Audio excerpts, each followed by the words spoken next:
Эй, Висос! Майкл с вами. В начале этого месяца я отправился в Куру во французской Гвиане вместе с Евроньюз, чтобы посмотреть запуск ракеты Вега. Если бы это случилось, пока я был там.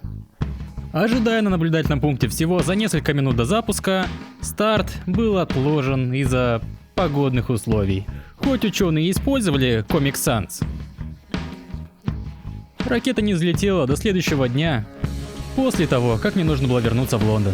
Но это заставило меня задуматься. Мы можем отправлять спутники на орбиту, людей на Луну, предсказывать солнечные затмения за тысячи лет до того, как они наступят. Но мы не можем надежно определить, в какую сторону будет дуть ветер через час. Как же мы понимаем такие грандиозные космические процессы, происходящие в световых минутах или световых годах от нас? Тогда как погода, которая происходит в том же самом слое атмосферы, в котором мы живем каждый день, остается такой загадкой. Ну, это связано с ограничениями того, что мы знаем и что можем знать. Положение планет и земная погода в будущем определяются их начальными условиями. Но в краткосрочной перспективе предсказание будущей позиции планеты включает меньше переменных, чем погода. Для того, чтобы точно предсказать погоду, вам нужно дать полные и точные условия каждой молекулы воздуха на Земле, как эти молекулы будут взаимодействовать друг с другом и с Землей, и как они будут влиять на самих себя, изменяя другие молекулы. Это делает невероятно сложным предсказание погоды более чем на неделю вперед. И эта проблема никуда не денется. Она является фундаментальной для наших отношений со Вселенной. Дав достаточно времени, маленькие, незаметные, неизмеримые, непознаваемые факторы усиливаются. Снова и снова. Постепенно, пока в конечном итоге их влияние не становится чрезвычайно значительным, и наши сегодняшние предсказания безнадежны. Нил деграсс Тайсон упоминает об этом в своей превосходной книге «Смерть в черной дыре», где он указывает, что отдача от запуска одного космического зонда может повлиять на наше будущее таким образом, что через около 200 миллионов лет позиция Земли на ее орбите вокруг Солнца сдвинется почти на 60 градусов. Эдвард Лоренц дал этому явлению его популярное название – предсказуемость. Может ли взмах крыльев бабочки в Бразилии вызвать торнадо в Техасе? Эффект бабочки. Небольшое изменение, например, решение бабочки взмахнуть крыльями, может привести к целой цепочке событий, где большие и большие процессы меняются лишь настолько, чтобы привести к еще более значительным изменениям, пока наконец целый шторм не происходит в другом месте или не происходит вообще. Дисциплина, которую запустила такое мышление, известна как теория хаоса, когда настоящее определяет будущее, но приблизительное настоящее не приблизительно определяет будущее.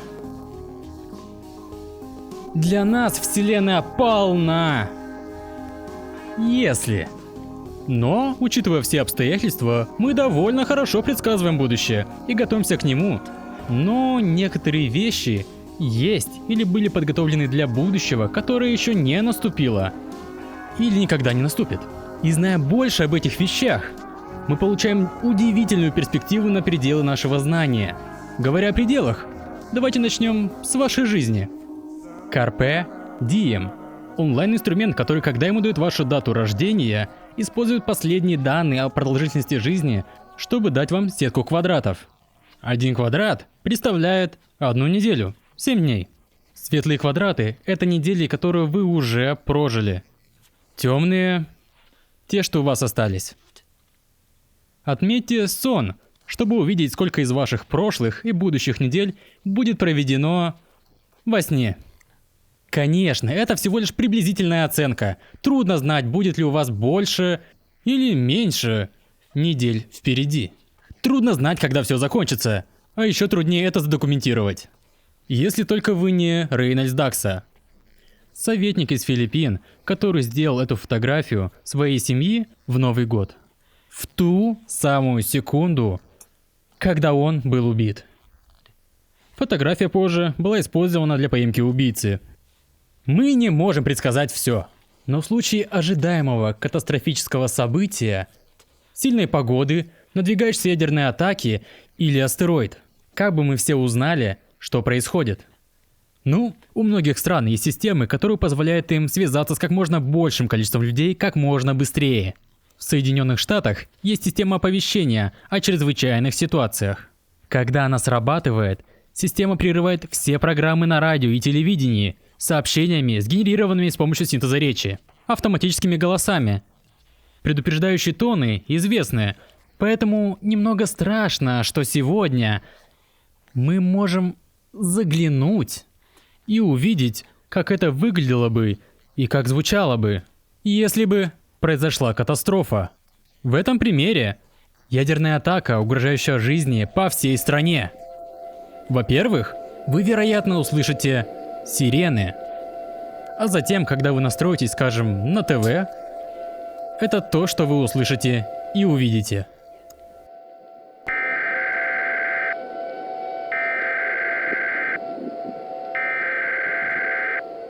Мы прерываем нашу программу. Это национальная чрезвычайная ситуация. Следующее сообщение передается по запросу правительства Соединенных Штатов. Это не учение. Происходит ядерная атака против Соединенных Штатов. 4 ядерные ракеты были запущены из неизвестных мест, и ожидается, что они поразят Соединенные Штаты в течение 15 минут. Из-за неопределенных факторов этих ракет, все жители Соединенных Штатов должны немедленно искать и готовиться к укрытию. Оставайтесь на связи для сообщения президента Соединенных Штатов. Если бы произошла катастрофа глобальных масштабов, что бы человечество сделало дальше? Ну, могут быть выжившие. Люди, скрытые в крепостях, которую мы построили, как североамериканское командование воздушно-космической обороны. НОРАД. Построенная внутри твердого гранита, экранированная стальными пластинами для защиты компьютерных систем от электромагнитных импульсов и поддерживаемая пружинами, чтобы безопасно раскачиваться в случае землетрясения. НОРАД может защитить людей и оборудование от 30-мегатонного ядерного взрыва всего в миле отсюда. После события именно такие места, как это, буквально будут последним и лучшим шансом человечества продолжить жизнь. Глобальное семенохранилище Свальбард находится на норвежском острове Шпицберген. Закрытое на 120 метров внутри горы, оно безопасно хранит и защищает 250 миллионов отдельных семян. Для выращивания растений и культур, если их уязвимые живые родственники на поверхности будут уничтожены. Советские технологии существовали для отправки людей на Луну. Конечно, они этого не сделали. Если бы Россия отправила людей на Луну, они ходили бы по ней, выглядя вот так. Кричет 94 был разработан в 1967 году. Никогда не использовался для советских пилотируемых лунных экспедиций. Однако, Россия отправила первого человека в космос и первую женщину в космос. Они также отправили первую собаку на орбиту вокруг Земли. К сожалению, собака умерла слишком скоро после запуска из-за перегрева. Но позже они отправили белку и стрелку. Собак на ракете, полные живых организмов, которые стали первыми, кто облетел Землю и вернулся на Землю. Живыми. Вы все еще можете увидеть их. Сегодня Московский мемориальный музей космонавтики имеет 2 собак.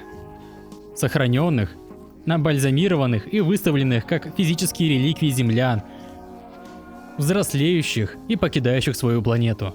Мне также посчастливилось посетить ресторан в Москве с меню. Да, на Comic Sans. О, и я съел Stardogs. Что на кириллице выглядит как крабдосис. Соединенные Штаты, конечно, отправили людей на Луну. Но недавно мы узнали, что НАСА в то время не знала с такой же уверенностью, как и другие переменные, смогут ли первые люди на Луне уйти оттуда.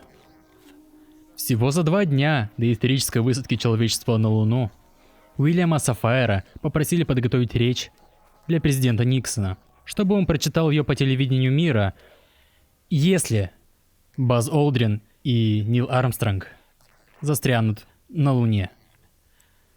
30 лет спустя Уильям Саффайр объяснил, что Олдрин и Армстронг должны были воссоединиться с командным модулем, вращающимся вокруг Луны. Но если бы они не смогли, а риск был значительным, то их пришлось бы бросить на Луне, оставить там умирать.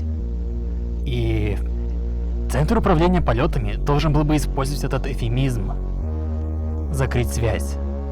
А мужчины должны были бы либо умереть от голода, либо покончить с собой. Так что мы подготовились к этому с речью, которую я написал. И президент был готов произнести ее. К счастью, Никсону никогда не пришлось произносить эту речь о лунной катастрофе. Но прочитать ее сегодня, думая об этих двух парнях, все еще живых на поверхности Луны, зная, что они никогда не вернутся на Землю, леденит кровь. В этой речи были такие строки. Судьба предопределила, что люди, которые отправились на Луну исследовать мир, останутся на Луне, чтобы покоиться с миром.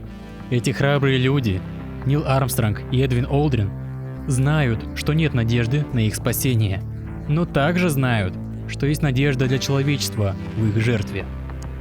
В древние дни люди смотрели на звезды и видели своих героев в созвездиях. В современные времена мы делаем почти то же самое, но наши герои – эпические люди из плоти и крови. Каждый человек, который будет смотреть на Луну в грядущей ночи, будет знать, что есть уголок другого мира, который навсегда принадлежит человечеству. И это то, что я вынес больше всего из моей поездки в Куру.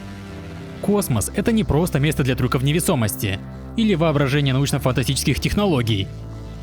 Космос постоянно расширяется и полон уголков других миров, которые могут однажды стать человеческими, если мы выберем это. И это не умаляет Землю. Ракета Вега, которую я приехал посмотреть, предназначены для тестирования электрических солнечных парусов для межпланетных путешествий, а также спутники, построенные для анализа здоровья земной растительности или для предсказания природных катастроф. Так же, как и наши тела получают пользу от наличия врачей и инструментов за пределами, которые могут исследовать, изучать и диагностировать, так и Земля. Стартовые площадки, такие как та, которую я посетил в Куру, на самом деле просто зал ожидания больницы для Земли. Место, где наша планета может ждать, пока исследователи и ученые поставят свои инструменты, свои приборы в использование на орбиту. Мы можем никогда не узнать, произойдет ли что-то или нет. Но, занимаясь космосом, углами других миров, мы получаем перспективу, которая может помочь нам сократить размер этого загадочного и часто пугающего «если». И как всегда, спасибо за просмотр.